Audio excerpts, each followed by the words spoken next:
All right, so today I wanted to talk a little bit about the whole Uyghur thing.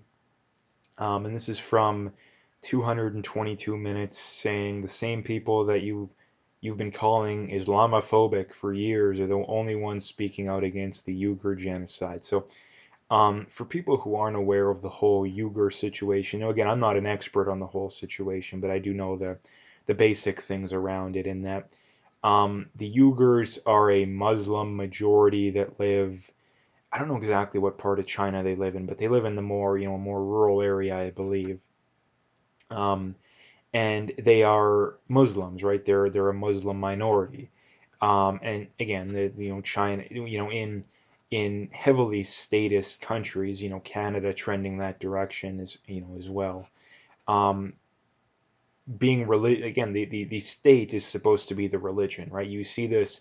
I mean, look at the leftists, right? The leftists, the socialism, wokeism, cancel culture, all these all these leftist tropes are their religion, right? They're not religion. And again, everybody has something that they follow, similar. I mean, some people it's philosophy, some people it's reason and evidence, all that kind of stuff. But everybody has something that they treat as a de facto religion. That doesn't necessarily mean that you go to a physical building and worship a god, right? That's part of it, but that's not the main part of it, right?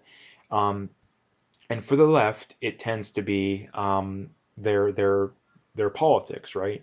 And again, China is an example of that, right? And so again, the Chinese government is persecuting these people, and that again they have these people in, again, calling things concentration camp. Comparing stuff to World War II Germany these days is oftentimes grossly exaggerated. Namely the kids in cages stuff, and all basically everything the left brings up, comparing it to that. But again, these people are in de facto concentration camps. Again, they're not the same as World War II Germany. I would acknowledge that, but they're they're essentially in modern day concentration camps, I guess. So again, they're obviously heavily persecuted, and it's obviously incredibly immoral and unethical what is being done to them. And there's two important aspects to this. Number one, the liberals in Canada are oddly silent on the whole issue, right? And again, like Justin Trudeau is big on defending Muslims and defending minorities and stuff, but yet he's not calling this stuff out. Now, again, why is he not calling this stuff out? Well, Justin Trudeau has a clear and obvious, either China has something on him to where they're not allowing him to speak out against them too much, or two, he genuinely is, a communist or a communist sympathizer at the very least, and he just refuses to criticize them, right? And the other thing that people don't seem to understand too is that the pandering to minorities these days is almost always virtue signaling. So again, people say it's hypocritical to be, defending refugees and these minorities, but yet not defending these people. But again, people don't understand. Well, I think a lot of them do. They just haven't, came full circle on the issue, and that the reason why mainly these leftists love to, defend and virtue signal for these minorities and refugees and all this stuff is because they want a virtue signal. At the end of the day, they don't actually care, right? It's entirely virtue signaling. And again, when all you're worried about, again, when you virtue signal, you don't actually have the actual morals and ethics behind the underlying belief, meaning you're going to have obvious contradictions like this. So it's not surprising. Um, but again, the other point that they bring up here too is it's also very odd that the people that the left loves to accuse of being Islamophobic, um, again, which isn't a racist thing too. Like Muslim isn't a race, Islam isn't a race. There's no law under Sharia that says only people from the Middle East can be Muslims. There's no law. There's no law saying white people can't be Muslims. There's no law saying black people, Asian. There's nothing. There's none of that. There is a lot of black Muslims. There is quite a few Asian Muslims. There is not that many white Muslims, but they do exist. So again, there's no law saying that. So again, like that would be the only way you could. I still think it would be wrong, but that would be the only way you could legitimately argue that um, being concerned about Islam is racist. And this is the other thing people don't understand too, is that there is a difference between Islam and there's kind of two sects. Well, I mean, there's the Sunni and the Shia, right? But there's political Islam, and then there's Islam. The problem is that um, again, there's two kinds of Muslims. There's the ones that are the political ones, and there's the ones that are the non-political ones. Now, in my mind, from what I can tell, I've done a little, decent amount of research into this too, is that the non-political ones, I have no problem with. The political ones, yeah, I have a problem with. And anyone who doesn't have a problem with them is absolutely and utterly insane because their stated goal is to basically force everybody to adhere to their ideology or basically kill them, right?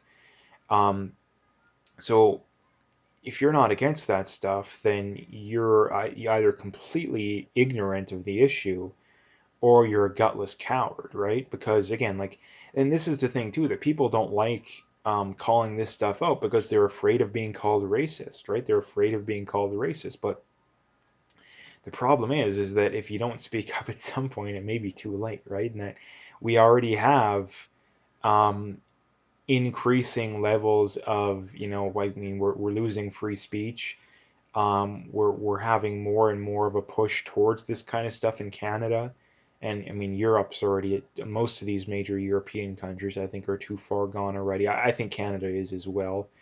The difference between Canada being is that technically we could still save Alberta and Saskatchewan, but Canada as a whole, I think, is finished. There's no going back. And I think that's one of the many reasons why the people that make the vote for the Conservatives and they'll figure things out argument makes no sense. Is that Canada's already too far gone. Like the only hope I would say, I mean, there's two hopes I think, is the system completely collapsing and people finally getting their heads on straight, which is going to happen at some point. But um, the crash landing right now, it's really only a matter of how bumpy is the crash landing going to be. If we brought things down now and in a controlled fashion, it wouldn't be that bumpy, right? The problem is that people don't want to do that, right? People still want to pretend that we can pay for all this free stuff, um, even though we have to run massive deficits and constantly increasing taxes to pay for it. And again, anyone who has half a brain knows that if you're constantly increasing the deficit and constantly increasing taxes, that eventually push is going to come to shove and something's going to blow up. Either you're going to have to completely blow the whole system up and cut entitlements, or the whole system is going to collapse anyway, and you're going to have to end up doing it in the long run anyway, right? Um, but that's a different story in and of itself. And then again, the main point here is it's very, very ironic that again, the people that are called racist and Islamophobic are the ones that actually care at the end of the day. Bringing these, let's just talk about the Syrian refugees and some of these other areas of the Middle East. Bringing them to Canada or Europe is not actually helping that much.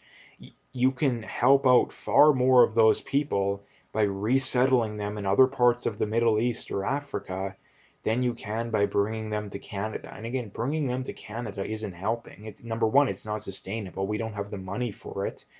And they have a very hard time adapting to Western culture, which hurts them and us. Again, like people seem to think that it's a win-win scenario. Like it's a lose-lose scenario. The refugees aren't like why what makes you think that they're better off coming to Canada and living in poverty versus coming to wherever else, I don't know, some other, safer Middle Eastern country and living in poverty. Like at least the culture is the same. At least they understand the culture. Like here they don't understand any of that, right? So again, at the end of the day, none of it makes sense. Like none of it at all. But again, it doesn't surprise me. Like not at all.